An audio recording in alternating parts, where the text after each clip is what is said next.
Now the next thing that we should also know that if there are sequence of function calls, then how the memory is allocated inside stack. So I'll write down a piece of code, a small sample code, then I'll show you how the memory is allocated inside the stack for sequence of function calls.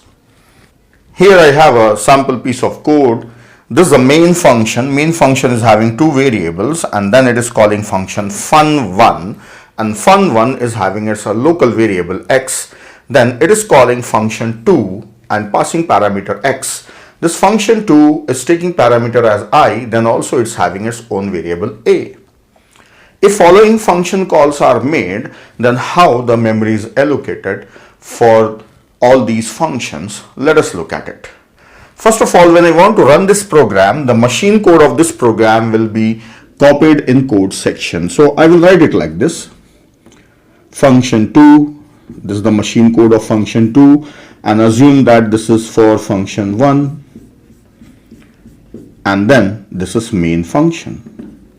Now this is the machine code for this entire program. Now let us start executing. When the program starts executing, it will start from the main function. The moment it enters inside main function, it requires variable. So the memory for A and B will be allocated inside this area or this section, and that is A and B. So I'm making it as a single block. These are the two variables. Now next, main function calls function fun1. Now the control goes to function fun1. The moment control goes here, inside this, the first thing is variable is required. Variable declaration is there. So the variable is created inside the stack for this function fun1, that is x. So this piece of memory belongs to main function, and above that this belongs to function fun1.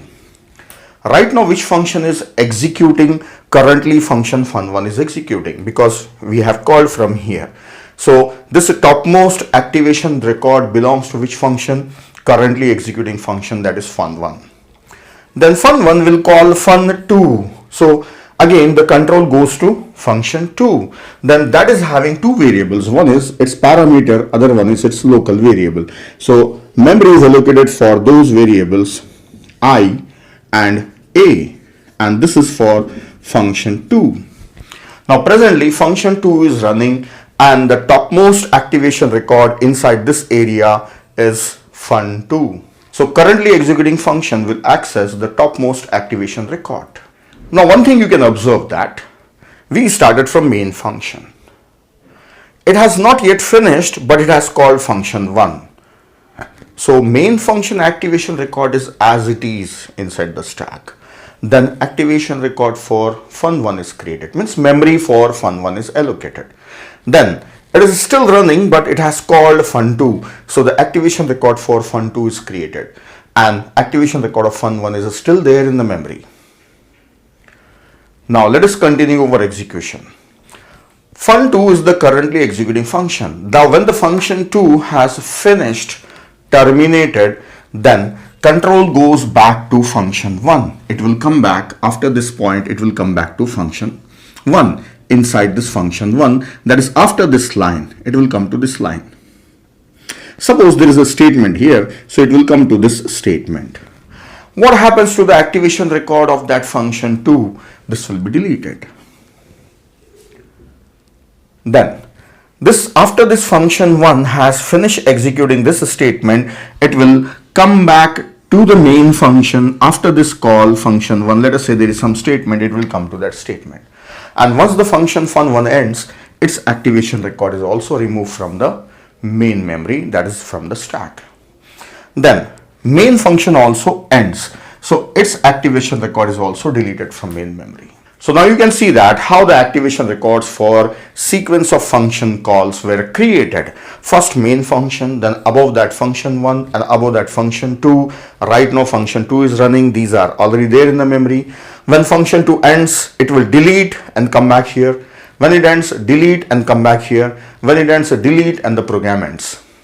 So the way activation records are created like this and then deleted like this. So this mechanism is stack, right? Top and top and top, then delete, delete. So this mechanism is stack. So that's why this section of memory behaves like a stack during the function call. So that's why it is named as stack.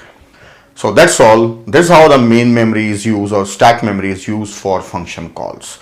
Now one important thing to observe. How much memory is required by a function depends on the number of variables and their sizes. And this is decided by compiler only. So this memory is automatically created and automatically destroyed. Programmer doesn't have to do anything for its allocation and destruction. Just programmer has to declare the variable. So the conclusion is, whatever the variables you declare in the program or whatever the parameters your functions are taking, for all of them, memory is allocated inside the stack and it is automatically created and automatically destroyed when the function ends. Now next we'll talk about heap and see how memory is dynamically allocated from heap. Now let us learn how heap memory is utilized by a program. So I have taken a main function. This is a main function, so I am showing the code here, and this memory already we have seen. Now we have to see heap. First let us understand the term heap. Heap means what? Just piling up. If the things are kept one above another or just randomly, we use the term heap. So heap is used in two cases. One, if the things are properly organized like a tower-like thing, then also it's a heap. And if it is not organized and also it's looking like a tower, then also we call it as heap. So the important point is, heap word or term heap can be used for organized thing as well as unorganized thing. So here heap is the term used for unorganized memory. It's not organized.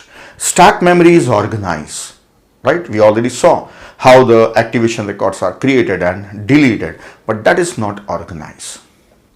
This is the first point.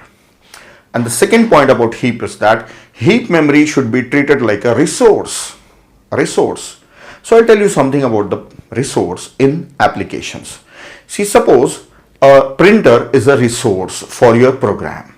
If your program want to use a printer, then it can request for a printer, use the printer. Once it has finished using it, it should release the printer so that the other applications can use it. Same way, heap memory should be used like a resource. When required, you take the memory. When you don't require, you release the memory. This is the practice that we must do while dealing with heap memory.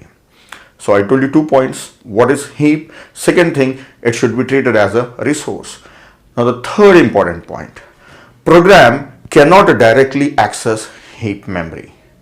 It can directly access anything inside code section, anything inside stack, but it will not access heap memory. That is like a policy of a program, that it will not access heap memory. It can if it want, but it will not access heap memory. So programs cannot access heap memory directly. Then how do they access heap memory? Using pointer. So let me show you how we can get some memory inside the heap with the help of a pointer. Let us check it. First of all, for taking some memory, I have to take a pointer. Now the first question, how many bytes pointer takes? In my discussion, for making it simple, I say that pointer takes 2 bytes.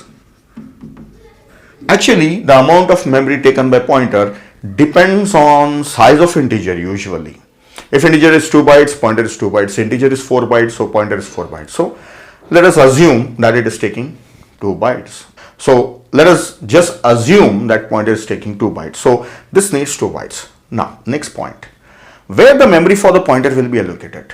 See, just now in the static memory allocation, I told you that what all the variables you declare in your functions, they will occupy memory inside the stack in their activation record. So yes, for this pointer, memory is allocated here. So this is a pointer.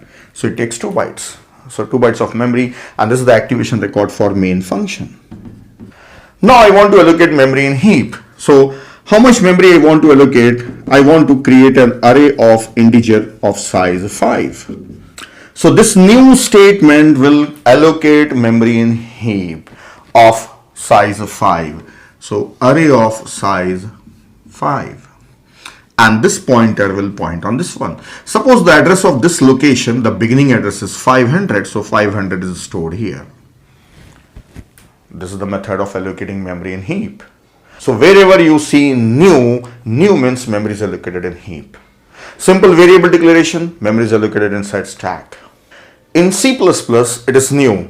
But if I write same thing in C language, then I have to use malloc function or malloc function, and I want 5 integers. So 5 integer, assume integer takes 2 bytes. So this is 2, and I have to typecast it as integer type.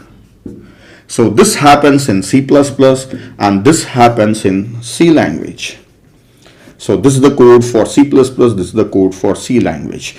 Most of the time I'll be using this one, right? This is little lengthy, so I will be writing this one. So that's all. New is used for allocating memory in the heap. Now program cannot directly access that, it has to access pointer. Pointer will give the address of that memory, then the program can reach that location and access these integers. Now, one thing I told you that heap memory should be treated like a resource. After some time in your program, if you don't need that array and you want to make P as null, means you don't want this pointer P to point there, you don't need that memory anymore and you don't want the pointer to point there, so you can make the pointer null. So nothing will be pointing on to this one. Then what about that memory? Is it lost? Is it gone? No, it will not be deallocated. So it's a good practice that when you don't need the memory, you should deallocate it. As you have requested for the allocation, same way you should request deallocation of the memory. So say delete P. You must say delete. As it's an array, so you have to say this one. So when you say delete, this memory will be deleted. And then you can make the pointer as null, so this will become 0. This is not pointing on this location. So that's how heap memory should be explicitly requested and explicitly released or disposed.